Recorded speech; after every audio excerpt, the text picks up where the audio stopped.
What's happening, fandoms? Welcome back to the channel. If you're new here, we react to music videos and shows. Today, we are going back to that new Rockstars love for She-Hulk and their breakdown with Easter eggs.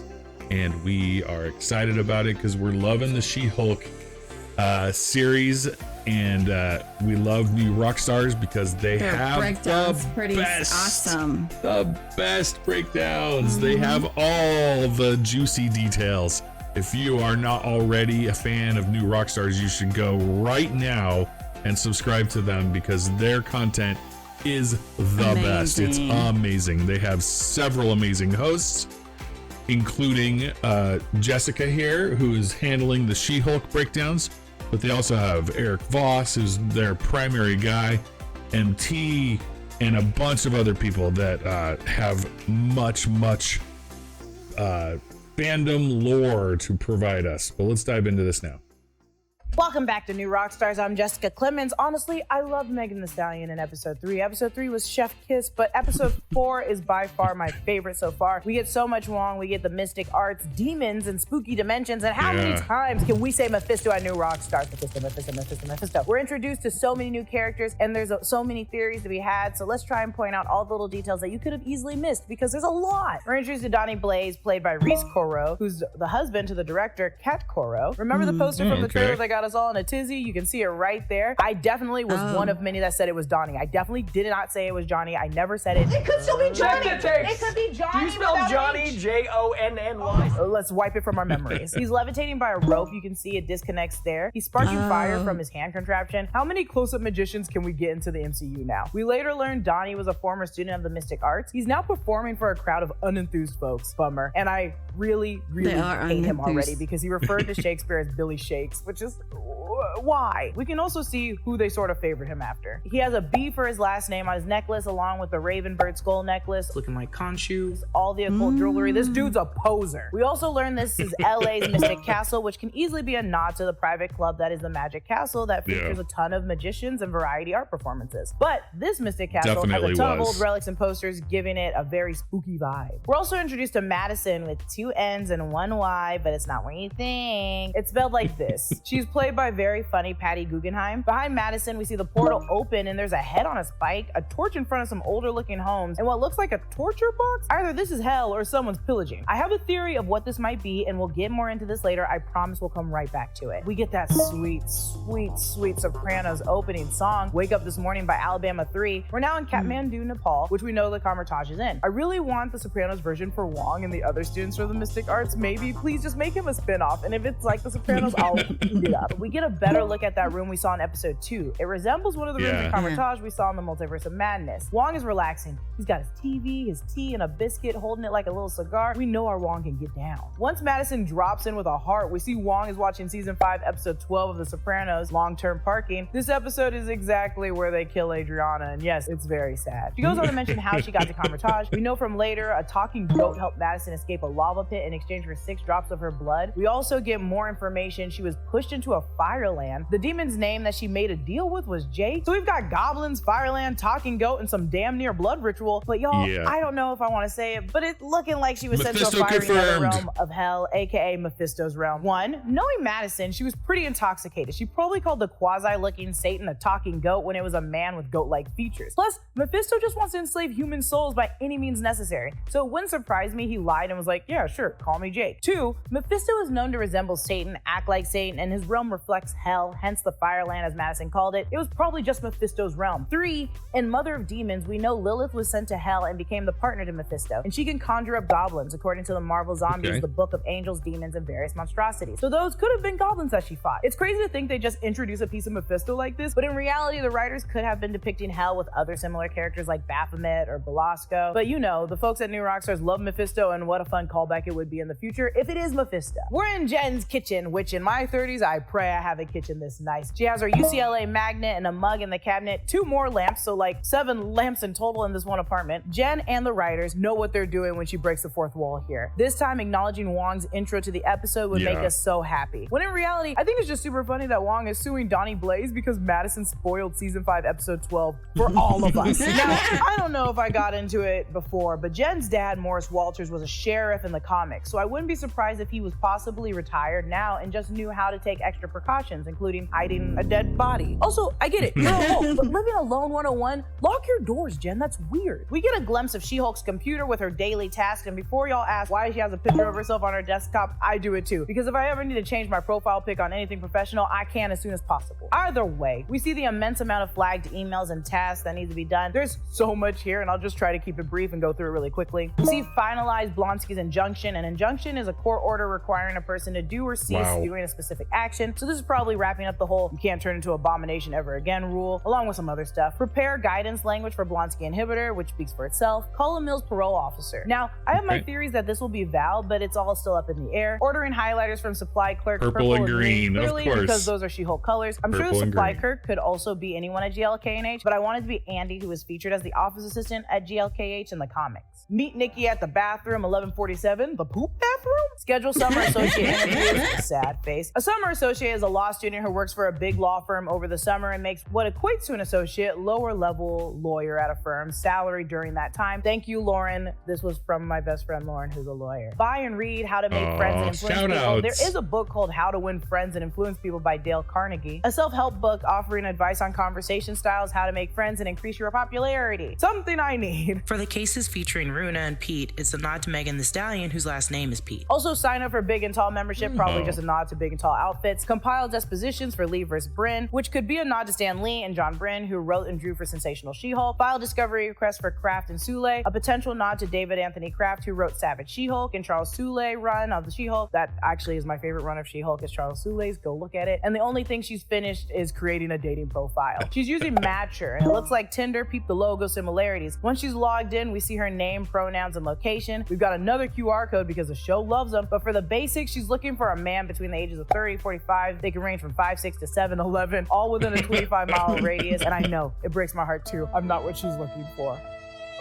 Once Wong appears, we find out that Donnie Blaze was, yes, a former student of the Mystic Arts, but was kicked out after 1 week after summoning 3 kegs and his former fraternity brother to Carmitage. Compared to Caecilius and the Zealots, who were former trainers of the Mystic Arts who beheaded the librarian and escaped in the first Doctor Strange, they made what Donnie did not so bad. Wong says this: practicing the mystic arts without proper training not only endangers people, it risks untethering the material and astral planes. This is probably referencing in Doctor Strange when he started meddling with the temporal manipulations. Donnie doesn't have the Eye of Agamotto, but the sling ring can open any dimensional portal in the universe, so it can stir up a lot of chaos. Also, this is what I never recognized, which is worth noting, that Wong, though up to date on all the pop culture references from Earth, is still blind to common Earth rules, which is insane to me. You'd think you'd learn from The Sopranos, or at least ways to evade it, but he just genuinely doesn't know laws. So now Wong and She-Hulk are teaming up to make sure no unlicensed person can practice the mystic arts again. And of course, we get a shout out to the Book of Ashanti, the book from Multiverse of Madness, the book that granted a sorcerer anything they needed. Anything.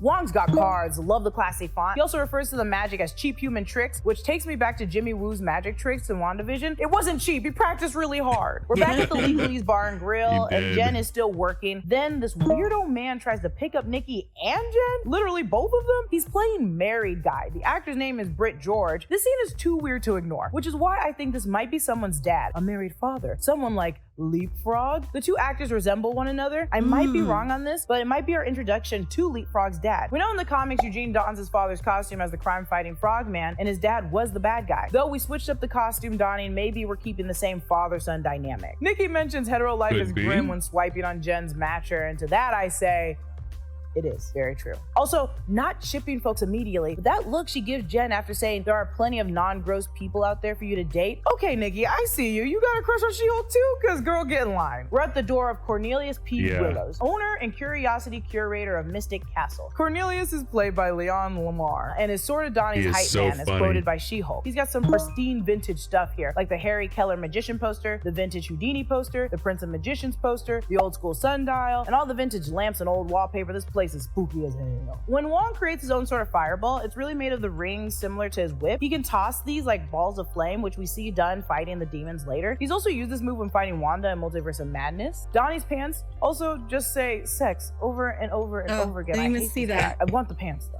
Pants are cool. We're at Finley's meat, drink, and sports bar. Jen's on a date with a freaking ass hat, who not only is checking other people out, but is actively on Matcher. It has the same swipe sound that Jen heard earlier in Cornelius' shop, and I also hate that we drink the same IPA. We're back in court. It's Wong versus Donnie Blaze. Our judge is Judge Hannah, played by Suzanne Salney. Donnie's lawyer is Hank Sanderson, and his hype man, the owner of the Mystic Castle, is also there. I don't know if they did this on purpose, but they each resemble a different famous magician and illusionist. And if you're my mom, you're probably asking, how do they constantly know exactly where to go with those dang sling rings? We know from Thor Ragnarok, there's an incantation spell to find someone that has small modifications if you're Asgardian. I'm sure Wong, who has read every book, knows how to do it from memory. He conjures up our amazing witness Madison, who is still partying, whom I love. She's so supportive. Wong prays to Kuan Yin, one of the Taoist gods, before Madison gives her testimony. Our girl's fixing to finally take a real break and jump into the dating pool as She-Hulk. She's back on Matcher with a new photo and name as She-Hulk. It's playing Zoom by Jessie. You know the song from TikTok. It's truly a bop and anthem. I can't do the dance.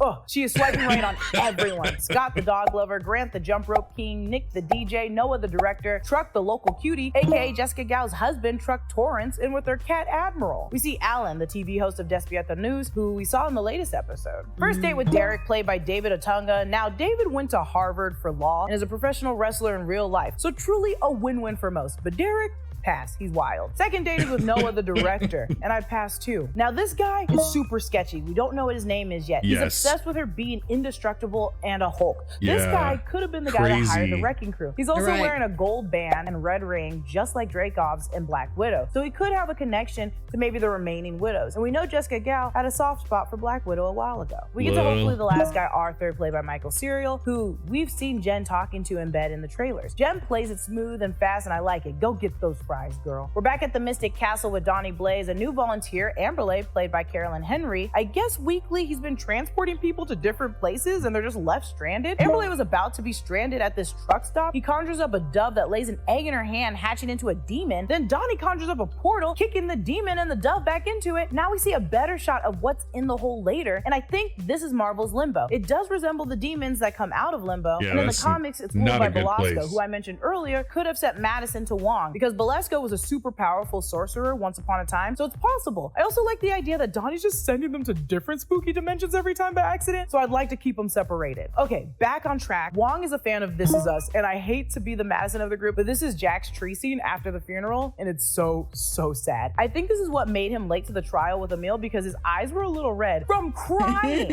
Wong conjured up these sort of knuckle blades, similar to the ones in Star Wars, the Vibro Knucklers, and it's also serving this one scene from Mission Impossible that we all love. Jen breaks down having to change into She-Hulk in front of everyone at work for her first day at GLK&H, which is embarrassing. She didn't even have shoes on. This line he says to Jen is so funny to me. Also, Wong, you've been interrupted like twice now, and you should know how infuriating it is. Ew, Jen, shoes! I don't know what it is about demon-like creatures, but when they're hurt, they secrete this green mucus. It's kind of similar to the tentacled creatures in Shang-Chi when they were sliced, or the guts that fell on the woman in Thor Ragnarok when they sliced through the fire dragon, some Ghostbuster slime shit. I think Wong is opening a portal near Wundagore Mountain. Mount Wundagore is an ancestral mountain surrounded by dark magic. The location is still a major Marvel location, though Scarlet Witch destroyed the Darkhold Castle. We see Jen using the lesson she learned from Bruce in the first episode. Look at the air on that jump. I think it's funny that the bat is trying to chew on her hand and it's not even making a dent. When the demon is thrown against the wall, it evolves to a bigger sized demon. It literally leveled up. What I do know, in Hellstorm season 1 episode 2, we learned demons normally grow stronger once possessing a human or feeding off their energy and negative responses. And Jen is pissed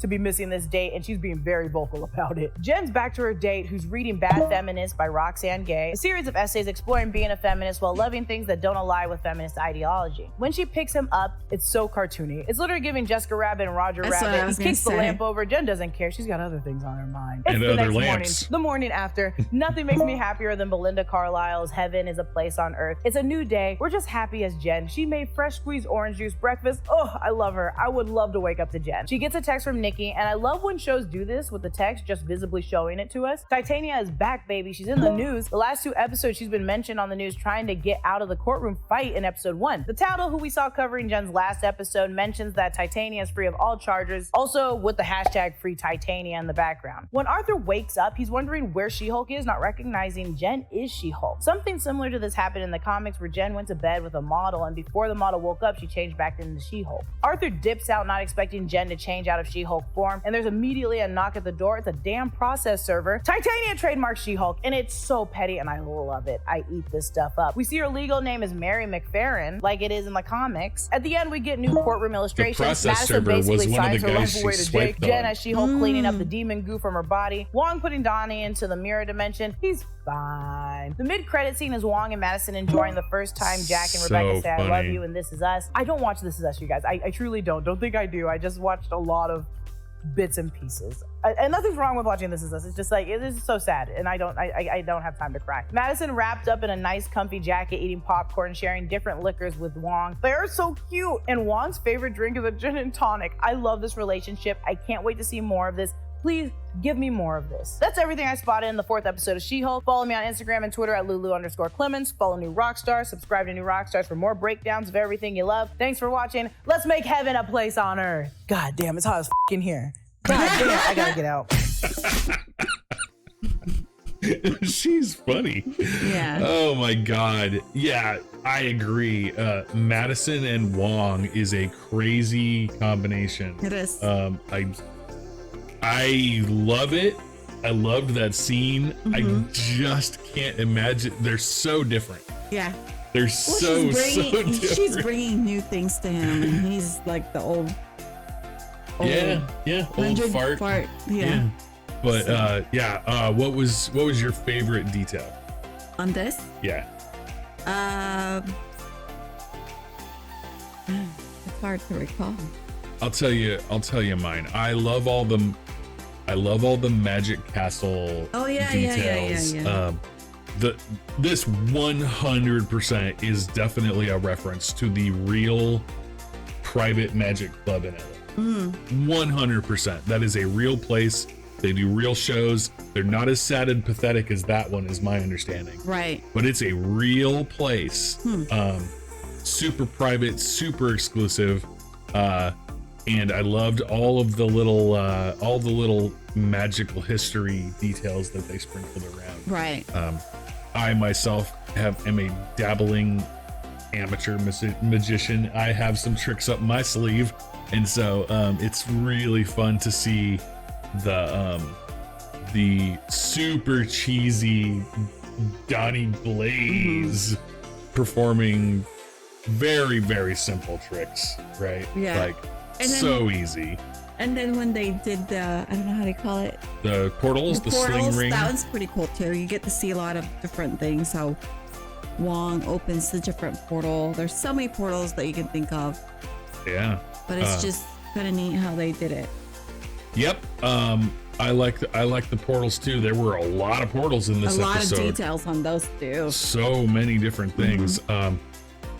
Eric Voss on another one of New Rockstars shows broke down all of the Mephisto related details from this one, because Eric is responsible basically for the meme Mephisto confirmed, because he was 100% certain that Mephisto was the bad guy in WandaVision, but that did not turn out to be true. But it could be true here. So much Mephisto related stuff here. I am really curious what kind of a secret pact that Madison with 2 N's and 1 Y created with potentially Mephisto. Like, what impact is that demonic pact gonna have on the show? We'll see on the next one. Is that something that's aimed at Wong? Because now she's all cozied up with Wong and has a demon pact of some sort. So that could actually be a plot point in this show. You'll never know. Some sort of a threat. We'll have to see. Love the New Rockstars crew and their breakdowns. So we really appreciate them doing this. If you aren't subscribed to New Rockstars, go right now and go do it, because their stuff is great. So thank you again for turning into our channel. Don't forget to give your love and support to the Rockstar. The link will be in our description below. Thank you for your love and support to our channel. Please don't forget to subscribe to us as well. Yeah. And send us your recommendations and your suggestions. We're really grateful for it and reading them every single day. Thank you again, and see you in the next video.